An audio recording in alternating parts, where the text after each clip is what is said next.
Welcome to Mid-Maryland Votes, episode 31, Classrooms in Crisis. Our today's guest is Tom Neumark, who runs Maryland's #1 charter school, and he's here to call out the corruption he sees in Frederick County Public Schools and the Maryland public schools in general. A teachers' union in bed with the Democratic Party. Restorative justice churning discipline into chaos. Charter and homeschool programs starved of funds. Classrooms pushing politics instead of teaching the basics. This is the part that they hope you never hear. Now let's get into it. Welcome to Mid-Maryland Votes. I am your host, Mark Flynn. With me is my co-host, Ethan Lowen. And we have a very special guest with us tonight. It's Tom Neumark. Tom, can you introduce yourself? Yeah, Tom Neumark, glad to be here, a resident of Frederick County and been doing education stuff for a long time. Matter of fact, you're the founding president of the Frederick Classical Charter School. Is that correct? That's correct. That's one of the biggest and most successful charter schools in Frederick County, maybe even in the state, correct? Yeah, it's currently ranked #1 for both middle school and elementary school. So, and Wow. we don't have a high school yet. So the things it does, it's doing really well with.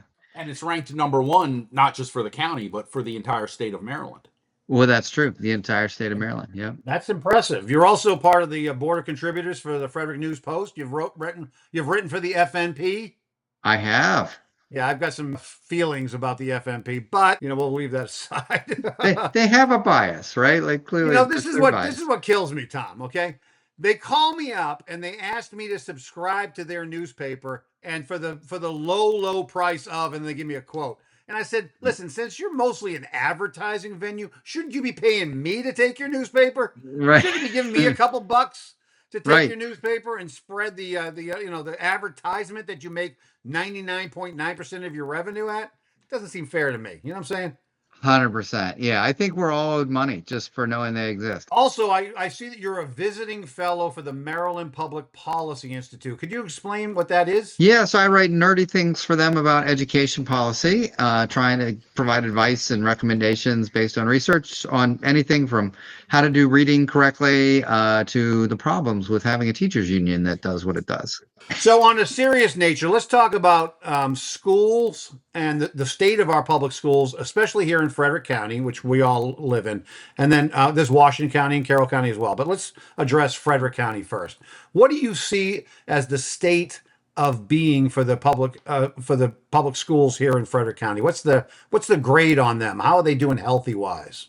Oh, not so well, unfortunately. If you look at academics, just take math, for example, 75% of the kids fail algebra. It never used to be that way in Frederick County. If you go back 4 years, it still wasn't great, but at least it was only 50% failure rate. So still less than half were passing, but now we're well beyond that. So we're kind of headed the way of Baltimore City, where we're really not doing well.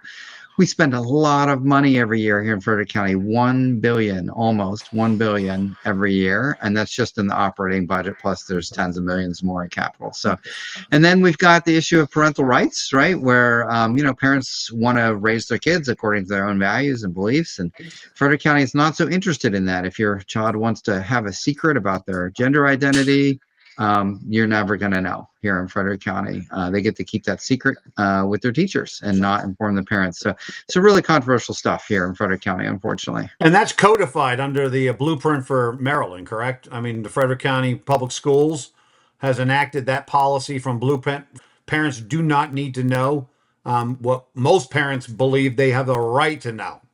Well, it's not in the blueprint, but it is in another document called the Maryland Comprehensive, Comprehensive Guidance, I think, on health. And it's included in there that you should keep secrets to supposedly be more supportive of kids that are struggling with their gender identity. And of course, we all know that that's the opposite. The way that you provide the best support is to involve the parents. But unfortunately, the state of Maryland's decided otherwise. And one of the things that we've talked about, this was on a previous podcast, but there was a law that was passed last year, and I forget the House bill number, but we referenced it in that podcast, where what it does, it actually mandates that public schools can send children to mental health services during the school day. So taking them out of their math classes, their English classes, and can then send them for mental health services without, and it specifically says this in section 10, without parents' knowledge or consent. Yeah, that's really unfortunate. And I haven't read that bill directly, but I know the reference to it. Frederick County, interestingly, did do something well recently, which is they took that law and they added policy around it to say that parents have to consent here in Frederick County. So hopefully more counties will have that common sense provision. But it's amazing to me that so many people in the legislature think they know better than parents. Some of these people are not parents themselves, and they're willing to take away the rights that parents have, which is really unfortunate. Is the But ones I'm that sorry, are Tom. parents, right? Do you want anyone to, as a parent, would you ever try to direct someone else in how they raise their child? I would hope not, but some of these folks want to. Oh, they absolutely do. And as a matter of fact, we did a previous podcast on this, and the teachers' unions are adamant that parents don't belong in education, that they're not professional enough, they're not educated enough. Talk about, academic elitism, trying to tell you that you don't know enough about your own children to raise them properly. Let the schools do it for you. I think Mao in China, he had the same philosophy, as a matter of fact. Yeah. Hitler, a guy named Hitler, had the same philosophy. Yeah, Yeah. and unfortunately, these people call us fascists. But there is this weird thing in the left where they really feel like the parents are the enemy, right? And it's become more pronounced here in Frederick County. So we have actual Democratic Socialists showing up at Board of Education meetings here with their banners and everything. I mean, it's not just, accusations of Democrats being so far left that there are socialists. These are actual socialists who are part of the Democratic Socialists coming and saying these sorts of things that you have to keep these secrets from parents. The Democratic Party is bankrupt for ideas, Tom. I mean, they're Yes. bankrupt. They have no Yeah. ideas. So what are they doing? They're actually embracing socialism and communism like it Yeah. worked anywhere on this planet ever, anywhere. Right. Well, this one's going to be different. Yeah, sure. That's exactly what they said in Korea and China and, in Russia. Yeah, this one's going to be different. That's what they've been Yep. saying for the 110-year history of socialism all over the world. This Right. time is different. 110 years later, dozens of countries. Guess what? Right. It has never one time been different. You mentioned a couple moments ago that the budget is increasing dramatically, and yet the academic performance continues to plummet. Are we talking about the budget for Frederick County or overall Maryland schools? Well, Frederick County Both. and both. Yeah, it's equal but true with both. So what it is that with the budget increasing dramatically, take Frederick County for example, but this equally applies to the state overall. The academic performance has dropped. We went from being, I believe, in the top 25% just 6 years ago to now in the bottom 50%. You are particularly good authority on this, considering your record with the classic charter school. So, as someone who has defied that trend, what is your explanation for why this is happening to our schools, despite the vast sums of money that are being added to our public schools? Yeah, there's a bunch of reasons, but it starts with the education schools, the people that train people to be teachers, right? And they are very interested in idealistic ideas about teaching and learning that don't work. So, for example, for decades, they were teaching teachers in all across Maryland to use what's called balanced literacy, where kids are asked to guess what the word is based on the pictures on the page. So, if it's a picture of a cat, you don't sound out CAT, you actually guess. So that was what they thought was the state of the art, and it wasn't. We've known for decades and decades that is not the most effective way to teach reading, but that's how they wanted it taught in education schools. So these teachers come out of school thinking they've been taught something, but they've actually been mistaught how to teach. And the same for math and science and everything else, all these trendy approaches. So you take these trendy approaches that don't work, then you take the interest in achieving social equity and equality and all these types of things, and instead of looking at the instruction, they look at, well, it must be the kid's home life, it must be this external circumstances. That's why the kids aren't learning. It's not that we avoided teaching phonics and the kids don't memorize their math facts. That couldn't have anything to do with it. It's all these other social things, and so they've been looking in the wrong place for a long time for the solutions. That's actually one thing the Maryland Blueprint got right, got a lot wrong, but they got the scientifically based reading instruction correct. So parents had advocated here for decades in Frederick County begging for this. They told us we were unprofessional. We didn't know we were talking about, these are the best practices. So this January, they started changing their tune all of a sudden saying, oh, well, those best practices from before, which were not best practices, they were failing, we're changing those to do scientifically based reading instruction, for example. And it's all because the blueprint now mandates that thing, which is one thing they got right. So again, a lot of it's the instruction, just trendy stuff in instruction. And overall, the culture has just shifted, right? To the kid is always right, and the parents are wrong type of mentality, and kids have to be protected from their parents. There's a teaching as therapy mentality, I think, among a lot of folks in the public schools.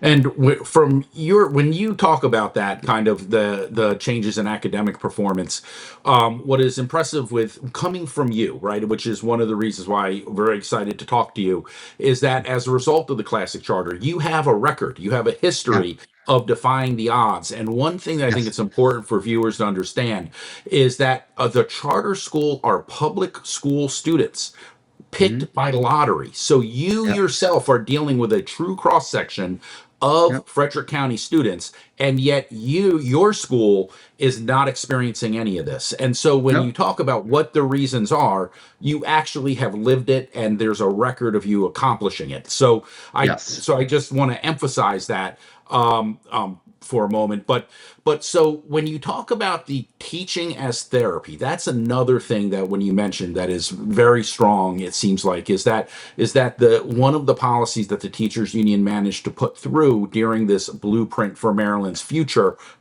bill, which really is just a collection of laws put together that they called the blueprint, Right. is that it really gives an emphasis to teaching not as a way to prepare children for adulthood, not a way to prepare children for the workforce, but as therapy. Can you explain what that is? Yeah, it's this mentality that says that our teachers must have trauma-informed practices, to mention one of the many buzzwords that they have, which assumes that every child has experienced some trauma that requires essentially a non-punishing type of approach to school discipline, where you can't actually do suspensions and expulsions. In some cases, they'll actually encourage things like restorative circles, where if you've been bullied, you and the bully and a teacher go talk and try to work out your what happened there. And sometimes it's like you're actually trying to dig into the bully's trauma that might have caused them to bully you, which is crazy. I mean, kids aren't shouldn't be called on to be therapists, and neither And then the should victim teachers. of the bully is sitting in the room listening to Yeah. all the attention go to the perpetrator instead of the victim. Right. Yeah, and trying to like help the person that bullied them figure out why they did it. I mean, it just doesn't make any sense. But these are known as restorative practices or teaching as therapy. And the problem is that when research was done on this, the headline of the research claimed that it worked. But if you actually read the data, it didn't show that it worked. And so a lot of folks that I find in education will read literally the headline and say, oh, here's a best practice. Like, well, did you read the rest of the report? Because it actually said it didn't work, but the headline made it seem like it did. And so that's been one of the challenges of education, not only for discipline but for reading and math and everything else. A lot of folks are just not doing their homework, quite literally, not even reading the very reports that they cite that they think are in favor of something. If you actually read them, very often they are not. I know restorative justice, or whatever they're calling it, is definitely one of the reasons cited by many teachers who are leaving the profession. Lots of friends that are teachers. Many of them either are retiring or cannot wait to retire. One of them, she told me, she said, when a child had a major behavioral meltdown in class, I used to send them out. They would get a suspension. Yeah. Now they So come back with a snack bag. Yeah, they yeah. come back with a snack bag and an attitude because they know they can't be touched. Right, exactly. And a lot of this was due to the Biden and Obama administrations that passed a law. Biden, in particular, was particularly bad. That there was a law that was passed that basically said from the federal level, even if we think that your practices are fair to everybody, regardless of demographics, if your outcomes show that more kids that are minorities or whatever were punished more frequently, even if that's justified, we can sue you anyway. And so what happened was these school systems started shifting to these restorative practices so that they wouldn't be overly punitive. Yeah, just to emphasize what you're saying, because that's kind of cataclysmic. What you're saying is that so the previous or two administrations ago, Hmm. what they stated is that irregardless of the fact that you're doing everything right, that you are being factual, that you're being fair, that Right. what you're doing is correct by every measure, Yep. if the outcomes are different, where groups that we say shouldn't have X amount of penalties applied against them, if Right. the outcome is that those groups are getting higher levels of discipline, then Right. we are going to punish you, the Yes. teachers, you, the school system. Yep, issued in January of 2014. That was from the U.S. Department of Education. It was a Dear Colleague letter, which is generally regarded, even though it's not a law, to have the effect of law. And it introduced what they call a disparate impact framework, which does what I just said. It says even if your policy doesn't mention race and it's implemented in a fair manner, you could still be penalized. But certainly the system itself could have received penalties and, some kind of sanction from the federal government. And in 2019, Maryland embraced all this restorative stuff, right? There's HB 725, which encouraged but does not require the use of restorative practices. A lot of districts don't realize they still do have an option, even though Maryland is saying, well, we want you to do it, but they themselves are not giving you any penalties if you don't. So you could still have traditional discipline if you wanted to in a district. My guess is it breaks down by county, and the county it breaks down on the red and blue lines for It does. actually whether you use restorative justice or old-fashioned discipline. Yep, 100%. I'll tell you, biggest solution would be if you bring the nuns I was raised up with, you bring them into school with some of them rulers. I guarantee you, the only timeouts that'll be asked for is by the kids. Time out from this butt Yes. whooping I'm getting. Yes. Yes. And that's coming from Mark, who is Yeah. a Boston raised Catholic Irish Irishman. Catholic. The nuns were, I'll tell you what, I got a great education. Catholic schools are doing really well, and they've pulled off some miracles in places where low income, folks that are going to Catholic school are achieving amazingly high rates. And I think we need to really look at more school choice. Under the Trump bill, there is a provision to allow you to deduct $1,700 off your tax bill, off the final tax bill, not your adjusted gross income, but your actual bill at the end. Wow. If you donate to help poor kids go to private schools, you can deduct that $1,700. But it's never going to happen in Maryland unless Wes Moore agrees, and he does not look like he's agreeing. So other states are going to have this wonderful tax benefit, but probably not Maryland unless something changes here. So do you think overall Governor Moore's administration is supportive of charter schools and homeschooling, or do you think that they're creating barriers? Oh, definitely creating barriers. They have no interest. The Maryland State Department of Education was going to underfund charters at a rate that had never been seen in Maryland before under the administration, under Governor Moore's administration, pulling back 25% of the allocated funds, which is huge, because we weren't even getting the full amount we were supposed to begin with, and they're going to take more away. So there's still lawsuits all across the state on this. We're still waiting on a disposition from the appeal to see where we end up. But charter schools historically have only gotten 68% of the funds that they should get, and so now we're going to take from that even more, which is hopefully going to not pass. And yet the charter schools are still outperforming academically their public school neighbors. Yes. Yeah. So Frederick Classical, we get an 85 to 90% algebra passing rate. So vast majority of our kids pass compared to a 75% failure rate. Oh, and by the way, we're more diverse than the regular public schools at Frederick Classical Charter School. So, that's the other excuse they love to use is, oh, well, you're just not diverse enough. Nope. We're actually more diverse than you, and we do better than you. What we do is we teach math a sensible way. We have a smaller number of topics per year that are truly taught to master. You have to master the material. And we instead of having 100 topics you barely understand, we have maybe 10 to 12, and you really get those. And that's how Singapore, the nation of Singapore, teaches math. And we actually use a program called Singapore Math. That's the exact same program they use in the nation of Singapore. And so I've said for years, why doesn't every school in Maryland just use this program? You can buy it here. It's in English, right? There's a US version of it. Buy it and use it. Clearly it worked for us, but there's not a lot of interest in it. So what you're saying is that the secret to your charter school is that you guys simply use proven curriculum that has been used for decades or generations even, and you simply say, wow, this is successful. Our children should benefit from this as well. You're doing that, and the public schools simply are not. They're not. Exactly. That's it. There's Wow. no magic here. It's just you doing things that have been proven time and again to work. And it's like the old story about the drunk guy that's in the parking lot. Somebody happens upon him, and he's there at the looking under where the light is. And what's going on, sir? Well, I'm looking for my keys. Oh, well, where'd you lose them? Oh, way over there on the other side of the parking lot. Well, why are you looking here? Well, that's where the light was. I thought it'd be easier to look here. It's like doesn't make any sense, right? Public schools are like that with curriculum instruction. They've been doing the same stuff that's convenient to them for years and years and years. They don't want to look anywhere else to stuff that actually works. But if they just would, they would realize it's less stress on teachers. These traditional lessons are easier to implement.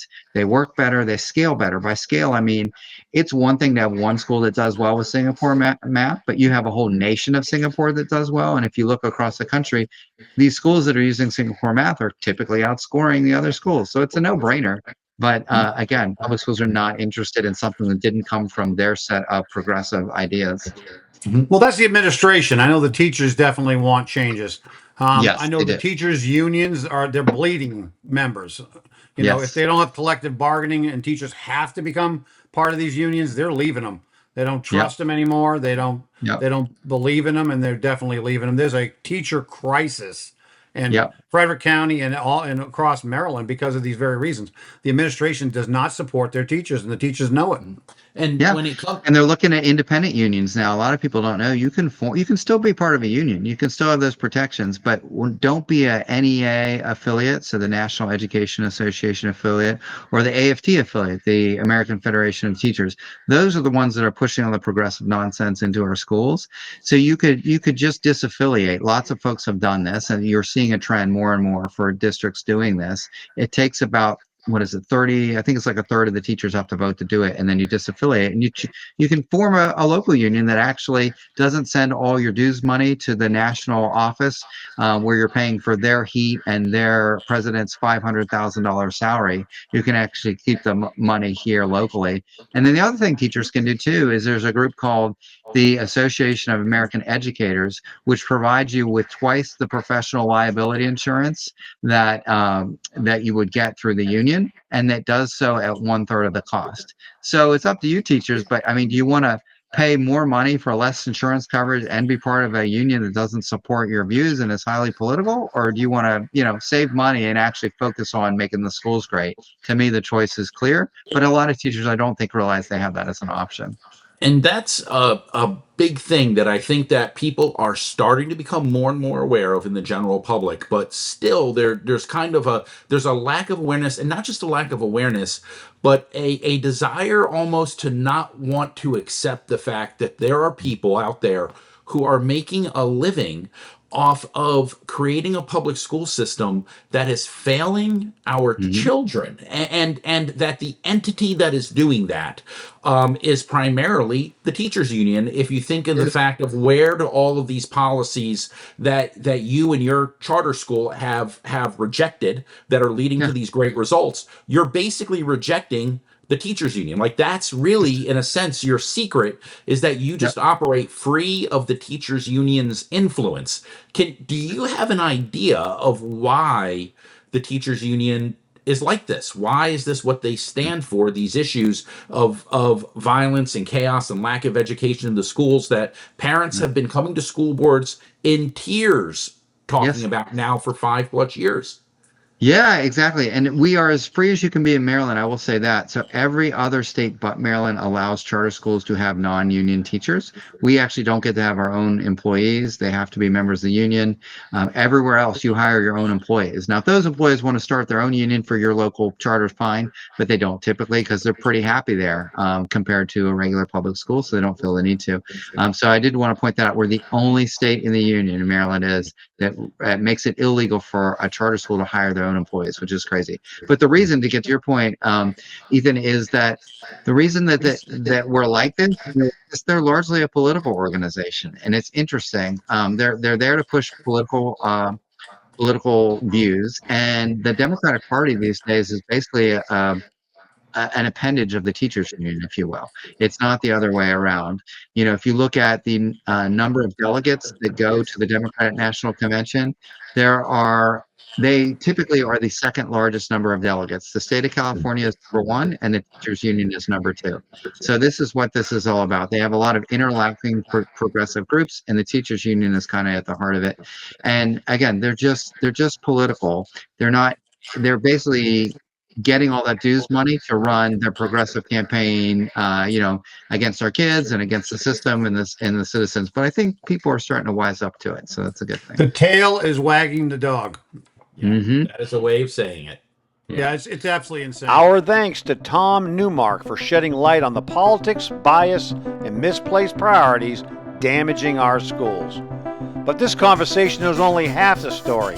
In part 2, we turn to a crisis that reaches beyond Frederick County, the rising violence and sexual assaults in Maryland classrooms. It's an uncomfortable truth, but one every parent and taxpayer needs to hear. Like, follow, and share for more content like this, and join us as we continue the discussion in part 2 with Tom Neumark.